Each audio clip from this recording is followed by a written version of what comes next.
Your Voice, Our Choice Candidates Forum. To start, let us sing the hymn.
Gikan kanamo sa DYRD.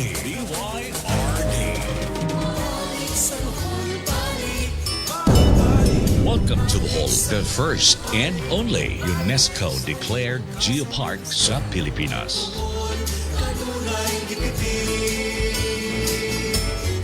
Sa iyong kasing-kasing ang buhol kanunay libritik.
candidates for congressman for the 3rd District of Bohol, Attorney MAKDO.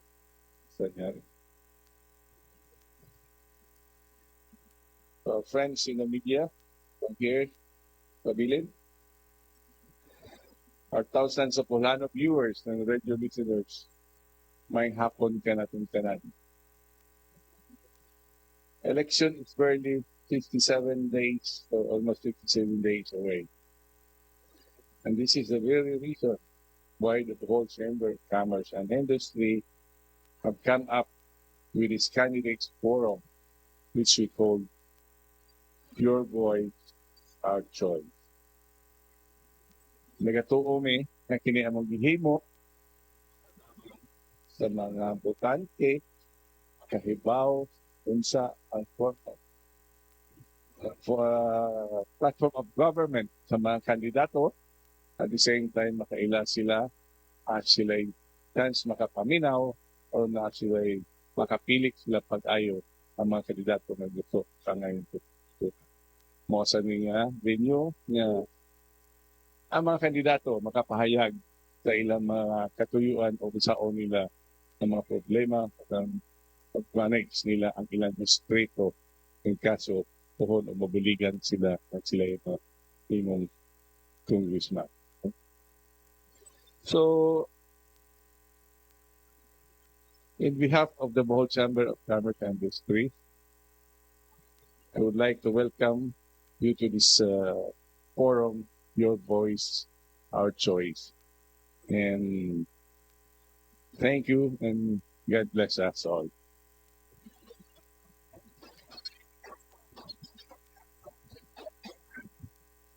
Thank you, President Stephen. At this point, we call on our regional governor of the Chamber of Commerce, Albert Uy, to explain the mechanics of this activity.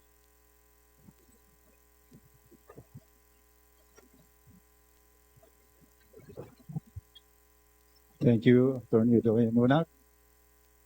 Good afternoon, everyone. Before I give the mechanics of this candidate forum, let's have the House rules first. Kindly put your cell phones in silent mode or turn it off. And please refrain from loud clapping and side comments. Thank you. For the mechanics, since we have only one candidate here present,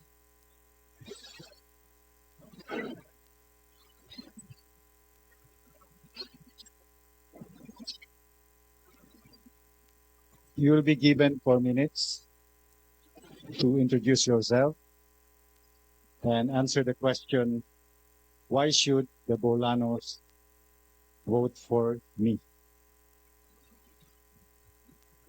Second, English, Visayan, or Filipino will be used in your response. Third, questions for candidates have been collected from a cross-section of the local business community. And these questions will be asked during the forum in English by the moderator. Fourth, each question shall be answered in not more than 3 minutes. So a timer is provided for this purpose, and a warning bell will ring after 2 minutes and 30 seconds. And a buzzer will sound when the 3 minutes is over.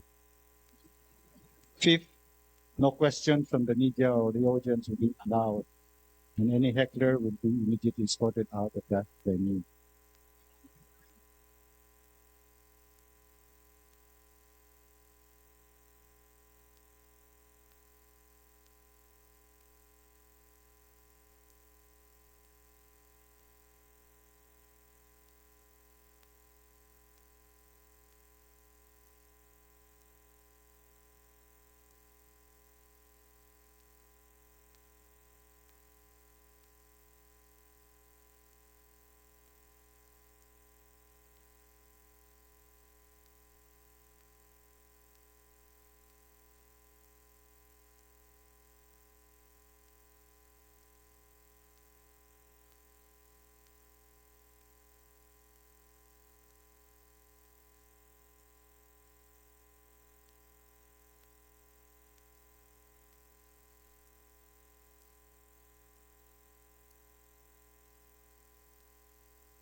from our mountainous barangays.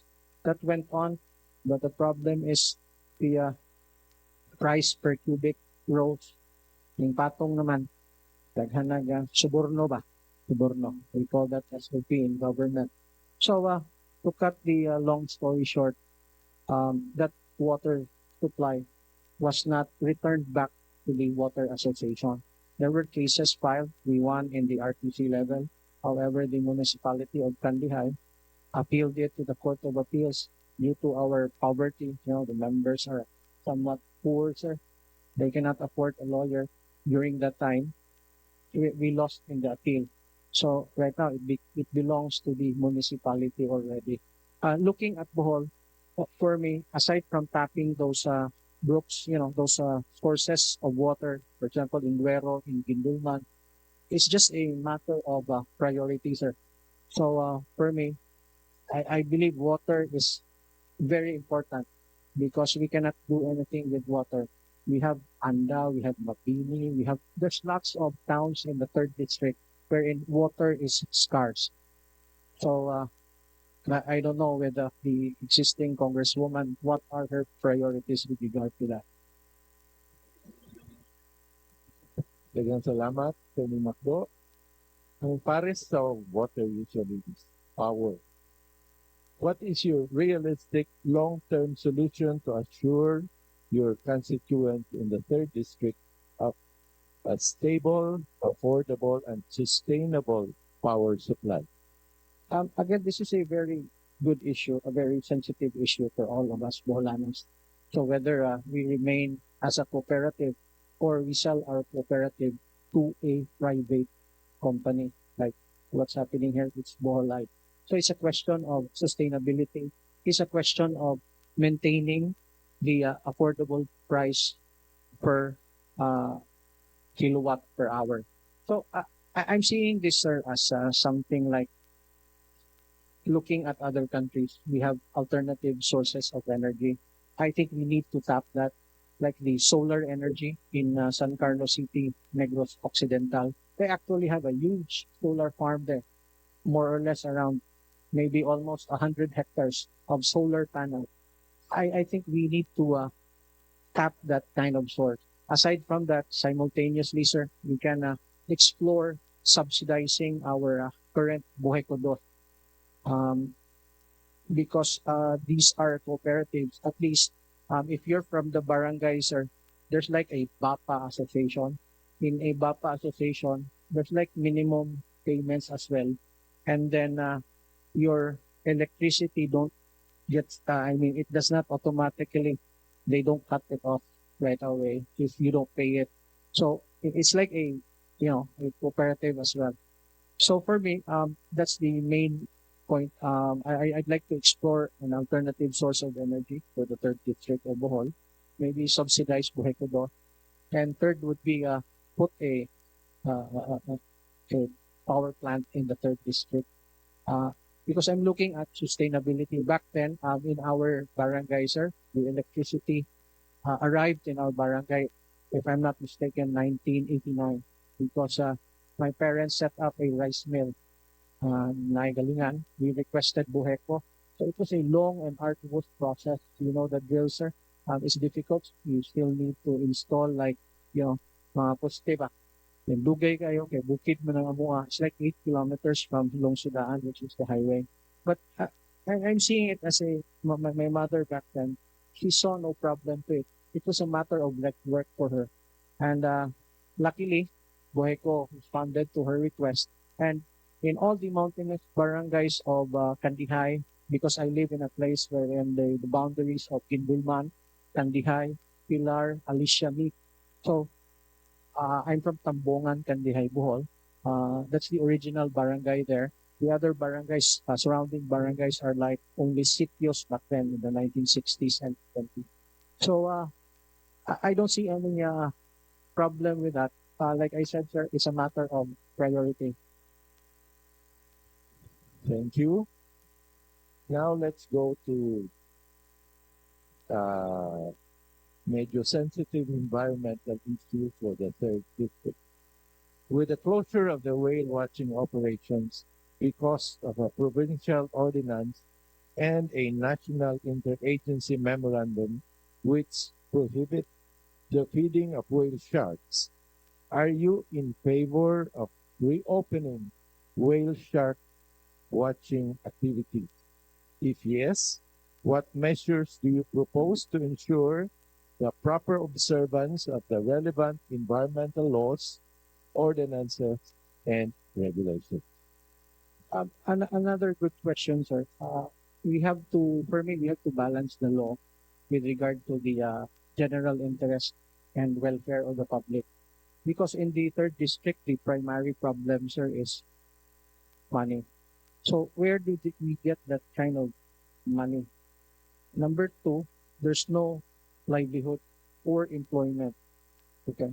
So this industry, the tourism industry, the whale watching industry, I think I don't see any reason why we could not restore back the said whale watching business. Because for me, um, the law is intended to benefit the general public, meaning the poorest of the poor. If we deprive them from, let's say, very small income, sir, if you think about it, those tourists there. So for me, it's imperative that we balance the law, sir. If there are specific different what's this interpretations of the law, if the letter of the law is somewhat conflicted with regard to other provisions, as a legislator, sir, I think we can legislate something which can benefit this kind of industry. And going back, sir, I'd like to point out one of my I said a while ago that there's a problem with the employment and the livelihood system of the people of the third district. So for me, the whale watching, if there are like three groups or four groups there, I think we can find a compromise.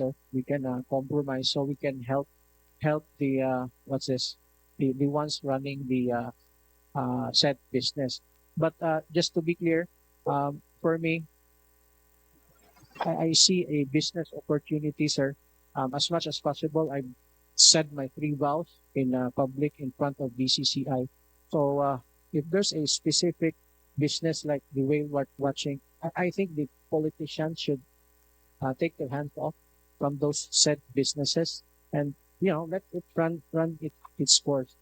Give the money, the income back to the private citizens because they badly need that. They badly need it. If we go down to the coastline, we check the residents there. That's also a problem. That's why, for me, it's my opinion, sir, that we need to study that in favor of the whale watching industry and its investors or businessmen or businesswomen running the said industry. Thank you, Atty. MAKDO. Related to livelihood, let's talk about investments. Do you have specific plans to encourage desirable investments in the third district? Yes, sir. Another good question. We have friends here who are Filipino Chinese my classmates in Bohol Wisdom School. I don't see any reason for them to because if you're a businessman, sir, you're looking at the political climate. If you see rampant and widespread corruption, you'll be discouraged to invest. So we have the big three here, big three businessmen. I think we can invite them to the municipalities to open shopping malls or, open 7-Eleven, open at least franchises. Because the, the, the need is to strengthen the local economy, sir. We strengthen the local economy. We encourage local businessmen because these are our friends, schoolmates, and classmates. So we encourage them to invest in the municipalities, and as long as these Filipino Chinese businessmen who are Bolanos, if they see that the congressman is not corrupt, he's not accepting any tuborno or SOP, he's not buying votes, he's not selling votes, he maintains his promise. I think all the Filipino Chinese businessmen in Bohol would be more than willing to help us strengthen the local economy. Number two, sir, with regard to employment, for me, when I graduated in college and in the College of Law, I usually went to Manila. I went to Cebu for greener pastures, sir, because here in Bohol, it's somewhat takilid ba? Labi na di ka anak og dato, di ka anak og pilado. So it's difficult to raise money here or find money here in Bohol. So for me, I'm seeing that need because in my place, sir, once you graduate high school from a local national high school, immediately your parents will tell you, "Oy, go to Manila. Magboy ka dito day." Or mag-girl ka dito dong. Inaana ba, sir? So for me, manang ang bulano, say, magdungo ba? When we are in Bohol, nagsige tagdungo because there's no income here. Luoy ba? So if we go to Manila, nanatay kwarta, kita tagbulano dito, bay, bulanon ko bay. So na Boholano community. Pailila, dito na, kabangay ko, kita Bohol ko. So for me, we should think of going back to the local economy. How do we provide employment there? For me, it's somewhat simple lang, sir, because like I said, it's all about priorities. Maybe we can create a special economic zone in the 3rd district. A special economic zone in the 3rd district would generate at least 5,000 to 20,000 jobs. I believe our Filipino-Chinese businessman friends would be more than willing to set up businesses in the said economic zone. They can help us because we are all Boholanos. No one will help us. Only us Boholanos will help each other. Not Cebuanos, not Negrenses, not Tagalogs, not Mindanao. Daghang salamat. Let's go to tourism, but still related to livelihood. How do you propose to spread the benefits of tourism to more of your constituents in the 3rd district, including farmers, fisherfolk, the creative industries, and small entrepreneurs? Yes, sir. Another good question. I'd like to point out that tourism is a relative industry, meaning dili kada adlaw daghang turista. Gamay ra pod ang naa sa tourism nga negosyo. So, what we can do, I'll speak from experience, sir. Ano tayo hitabo na mo sa mo ang lugar. There was like a push for tourism. The problem is, I'd like to point out Canumantad Falls. Yeah, that's a tourist destination. There's like a rice terraces there. But people do not know what the locals sacrificed for the said Canumantad Falls. Back then, sir, I'm a farmer. I inherited small piece of land from my grandfather and my father. So, trabaho kag basak back then. Muting ani kag katulo, sir. Okay? So, we know for a fact na ang imong gasto sa first two na pagtrabaho sa basak, mora to break even na nimo. Ang ikatulo nimong ani, mao na to imo ang net income. Okay? So what happened was there was a push of, kind of farm tourism, may nana ba? So, nana ang rice terraces, kanang Canumantad Falls sa una, hinay kayo ng tubig agas, sir. So it was not a tourist spot because katulo lagi may mag-ani sa amo ang pila ka barangays na binaskandihay. There was a push for tourism. The problem is, ipakusgan og agas. Naman na source diya, sir, para mahug dito ba? Ipakusgan og agas. So nahitabo, tinuod, ni kusog ang agas sa Canumantad Falls. However, ang mga mag-uuma, makatanom na lang kada 6 ka buwan. Laktod nga pagkaistorya, kaduha na lang mag-ani. So what happened to the locals dito, sir? Kinaluyan. Di nakakaon, di nakagasto silang anak. Cycle siya.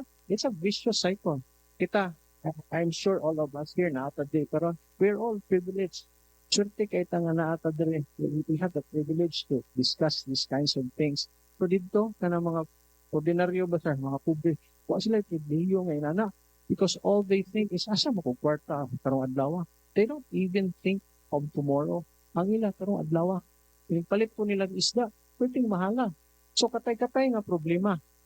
So, para nako, if we push for tourism, we should think kung unsay effects sa locals. Tinuod, di ba? Kita tagdaghang turista diha sa man-made forest, kita tagdaghang ilipay kita. So, kung sa may sacrifice sa locals, sa nature, daghan kaayo ba consideration para nako, kani tourism is okay. We can spend a budget for that.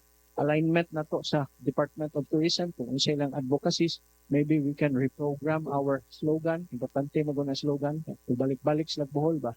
So para now it's important na mabalansi gyud siya. So I have no problem with tourism as long as dili maligsan ang locals. I fully support tourism, sir. Salamat. Now let's go to another hot current issue. Drugs. Boholanos are alarmed by reports of almost daily drug seizures, some valued in the millions, and the prevalence of drug use down to the barangay level. May we know what concrete measures do you propose to address this scary problem? I just want to clarify, if you're a representative, your job is to legislate. So it's not about execution of laws or so for me, I'm planning to legislate a specific law wherein it will provide at least 50,000 pesos annual salary subsidy for all uniformed personnel in the 3rd district. So that's where we start, meaning because sometimes the law enforcement, sir, needs a little motivation.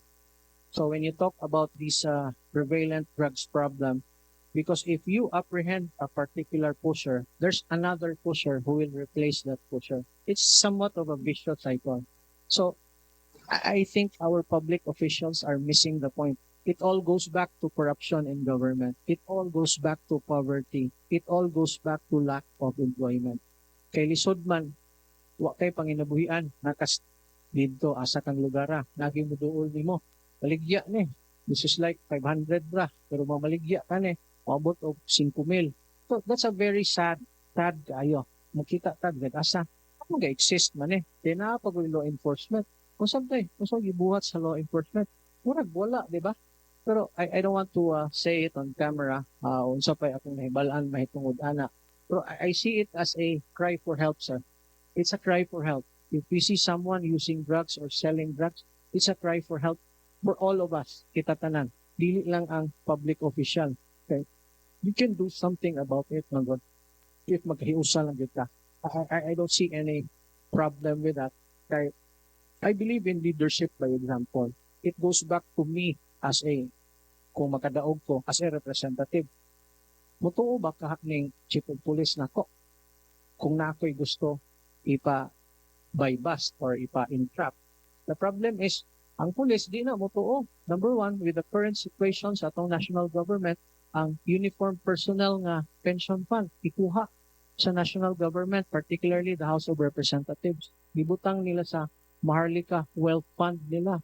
So kung ikaw ay retired policeman, retired uniform personnel, kanang mga existing ang mga chief of police diha or head sa army, junior man na nimo sa inyong academic class. So may jud ka, binuangan man ta aning gobyerno ha. So there's a problem. It all goes back again sa galingkod. It all goes back nato tanan. Kay, for example, og na kay anak, ngano man ang nainana man na siya. Maybe na kay kuwang gamay, nganong nisold siya ginana. So I am not blaming anyone. I'm not blaming ko. So para nako, it should be a holistic approach. Dapat collective ta.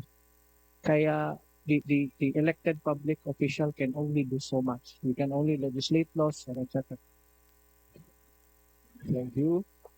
Now for our final question. You already touched on this matter during your introduction, but please expound on this. If elected, how do you assure your constituents of good governance, including transparency, efficiency, and accountability?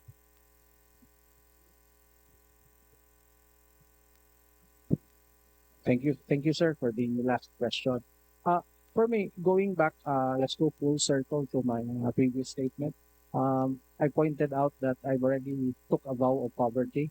I've took a vow of no vote buying or vote selling, and I took a vow of no suborno, no SOP. So for me, it's very important that a candidate would assure the public in public para na accountability. So for example, ug makadungog mo, if ever makadaog si MAKDO, dinidawat og SOP bisag 1%, that's a very, kuana ba? It's a contradicting sa imong statement. So, I've spoken to daghan na kayong tao. They've asked me, basin makaon ka sistema ba? Okay? You're grandstanding, sulti lang kag mga inana. I told them I have a lot of friends who know me personally in my elementary, high school years, college years, at sa among local na community. They know my parents, they know where I stand. So, kami sir, kaming mga ordinaryo, mga maguwang lang gamay sa pumpre. Our word is our honor. Maramig kining wa naman milain na assurance. So if we say something kung sa Tagalog pa, may isang salita tayo. So added to that, before I came in here, I said to Ma'am Roulaine nga, pirma lagi me og waiver sa bank secrecy law og agreement to a lifestyle check. Yan ako giandam sa silong. Wa man ko kita ni number 120 kumare, mo na wa na ko gipakuha. Kung isaka pa to siya dire ni appeal, papirmahon gyud nako siya usa may magsugod para makita sa BCCI na sincero ta sa atong kausa. Ako pong ginginan si Ma'am Roulaine when I came here, Ma'am, kaning pakari nako, this is not for personal interest. This is a public issue. Meaning, dapat mabenepisyoan si constituency nato sa 3rd district, not MAKDO. Actually, I don't want to campaign. Bawal pa ang campaign. So, wherever I go, I'm not telling them about myself, no. I am telling them about the current issues. I believe, sir, kani mga issues sa national na to. So, we're talking about transparency and accountability. We've led a couple of civic organizations here which are volunteers na concept. We've actually asked the BBM administration, we've asked the Speaker Martin Romualdez, we've asked 120 Kumare because intertwined man is tanan. Kung walay pardon my language kung walay mo SOP there is a distrito level, dili makakwarta si House Speaker o si BBM. So inana ba? It's like connected tanan dire. You cannot say si Mato sagdira na kay mura na siya katagaw-taw siya ra ito. Actually that's a wrong notion. Kung dili ta magkahiusa dito, we don't join our hands together, nothing will happen.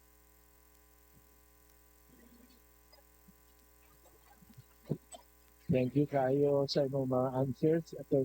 MAKDO. If there are certain topics or issues you would like to explain, found further, you have 3 minutes for your closing statement. Thank you very much again, Panero.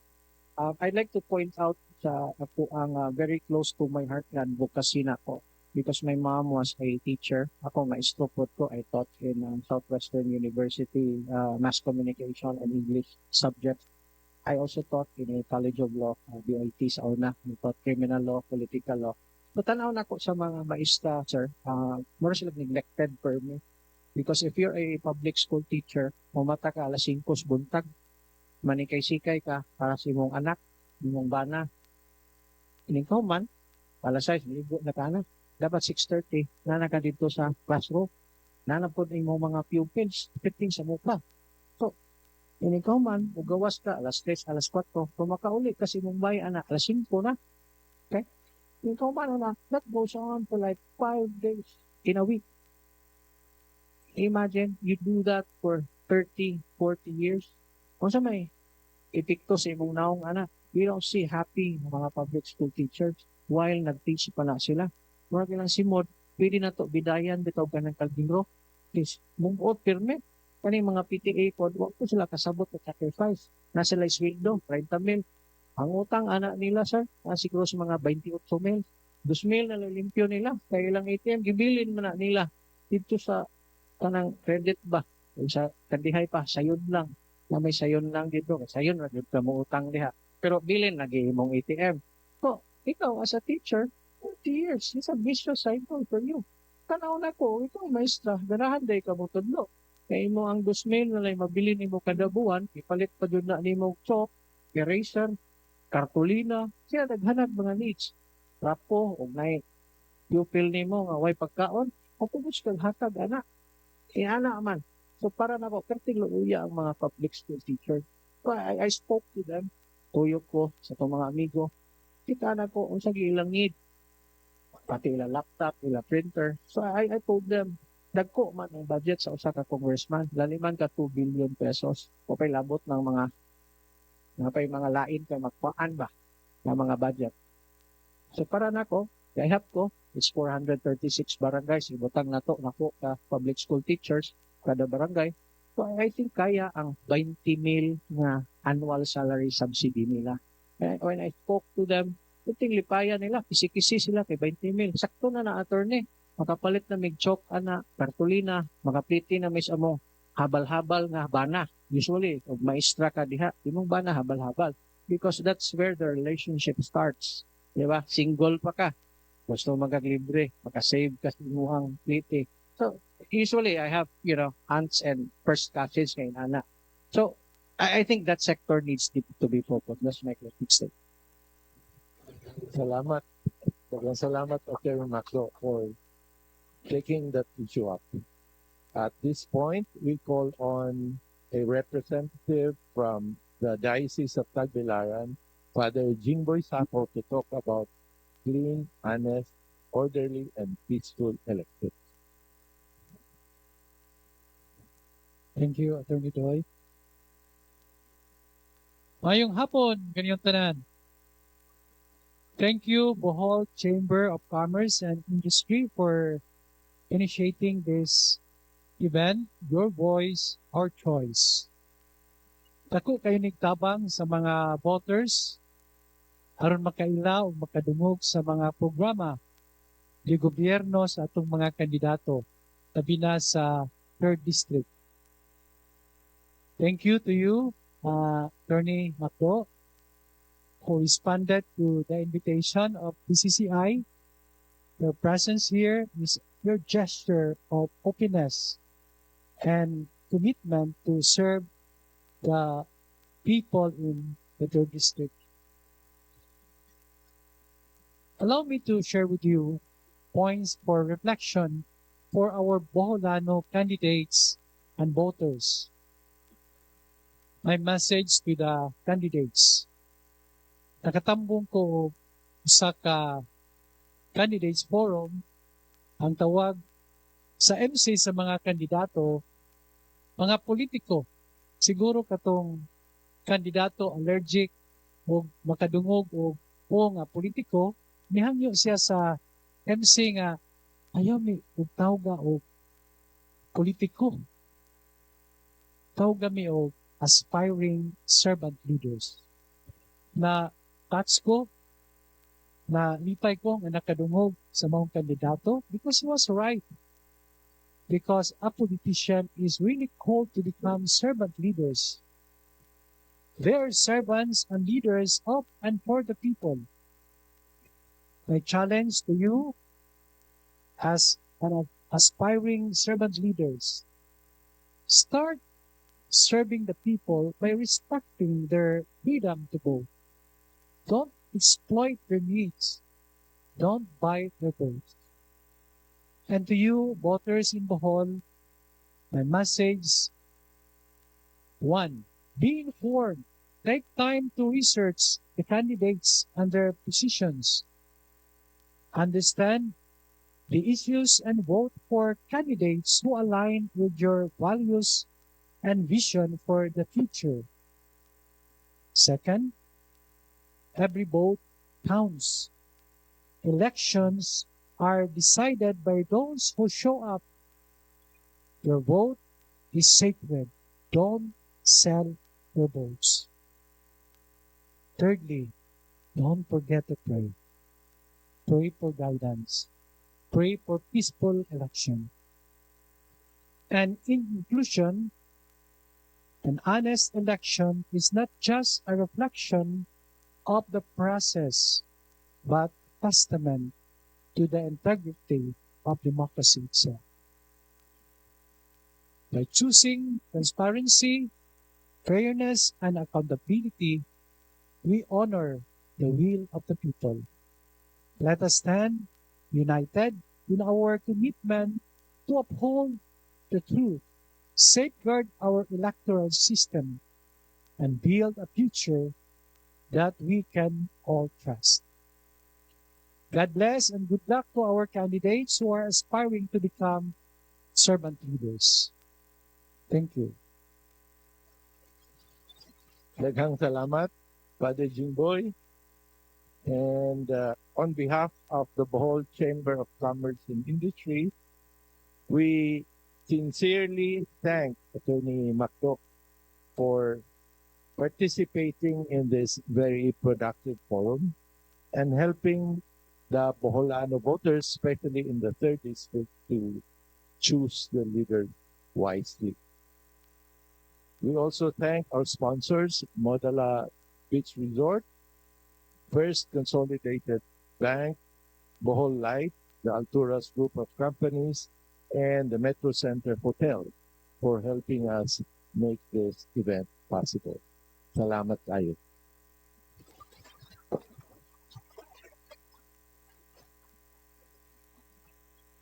Our Choice, presented by the Bohol Chamber of Commerce and Industry. Brought to you by Bohol Lights, Modala Resort, First Consolidated Bank, Alturas Group, and Metro Center Hotel.